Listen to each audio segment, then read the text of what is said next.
All right. We're live. So we are live here and a few questions. So first off, let's talk about the process of the world building.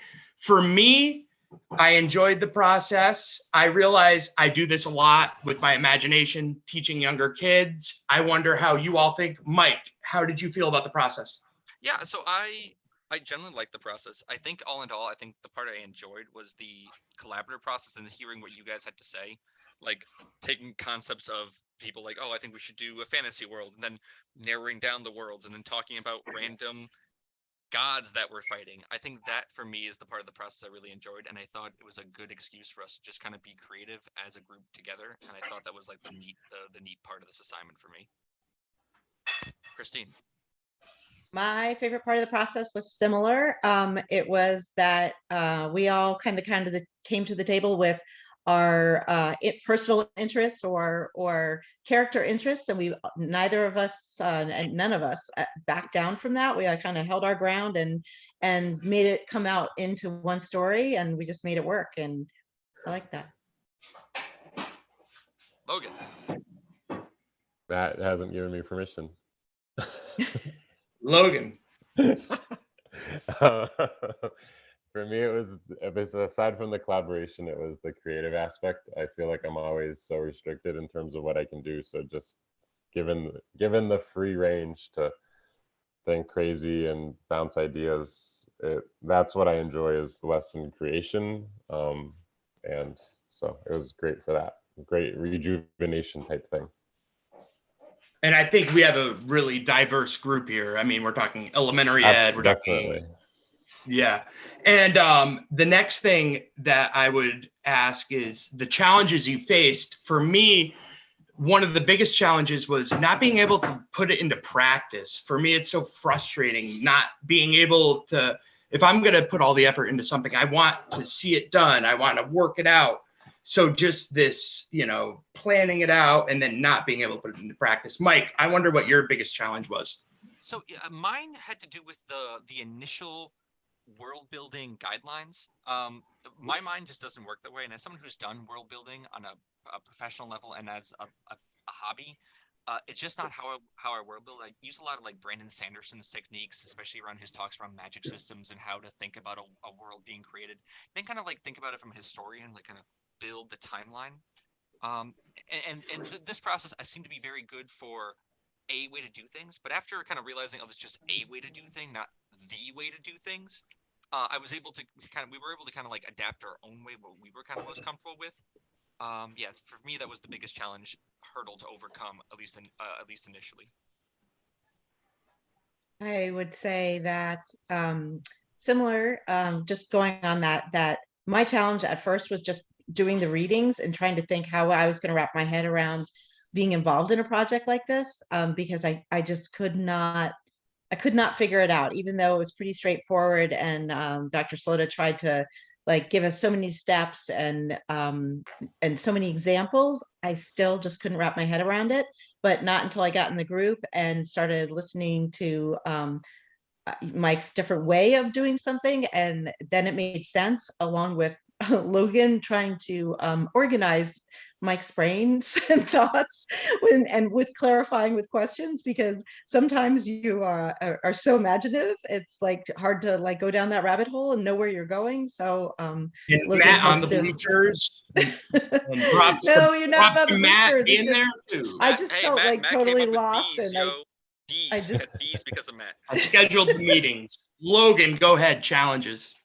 I put in my self-reflection, I put the challenge was actually collaborating for me, and it wasn't the fact of working with all of you, it was just the technical aspect of merging the ideas together, sort of like what Christine was talking about. It was just like, we had this great idea and this great idea, how do you fit them together, or how do you make them work and to hopefully make them both better? So there's some sacrifice you have to make, but then hopefully the end result is even better than you could have created by yourself. So that's kind of where I fell down on that, just the literal process of merging ideas, because we felt like there was no Matrix video, there was an excess of that was never a challenge. I love the tension though. I mean, Logan brought something and Mike brought something. Christine's right, and I'm somewhere irrelevant in that. But where do you you brought go the from bees. here?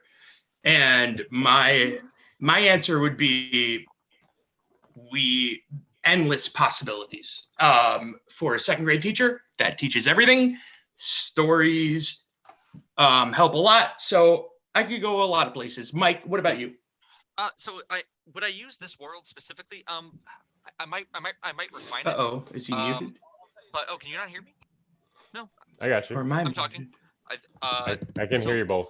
So with the process, I think it's good to think about worlds from perspective of building engagement of students, and I think kind of like even if it's like a one-day lesson you do, having that background and then building lessons off of it can create such neat, especially from a situated cognition point of view, of a way to get students into it, way to create a learning by doing environment, and a way to actually see like results that could affect the world and have the students connect to that immediately. So I think that's the takeaway for me.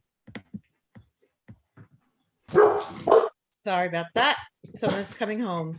So for me, the takeaway is that I am really embarrassed that it never occurred to me to do some kind of role-playing activity like this. I have to discuss very uncomfortable situations with students. The worst that I always think about is my smelly student conversation, because we have some really, really smelly students. And usually either we lose other students because of the smelly student, or I have a conversation with the student and then they don't return because they're so embarrassed. So to have conversations that have characters and put students into situations where we can talk about things and preemptively have these conversations, I think is so helpful. So whether it's our story world or creating something else, I just think that the possibilities are endless. Yeah. For me, I'm always walking past math classrooms and cringing because it's like it's awful and it's so rote and just it's the worst thing imaginable, and it's what I hope to not do. And you're the math teacher. No, like, and I He's tell the talking about kids other like people, I've been right? Yeah. I've used the line like in PPTs, like I'm a math teacher because I hated math growing up, and like I literally struggled. I remember failing math tests and stuff like that. So like I'm on the kid side with it.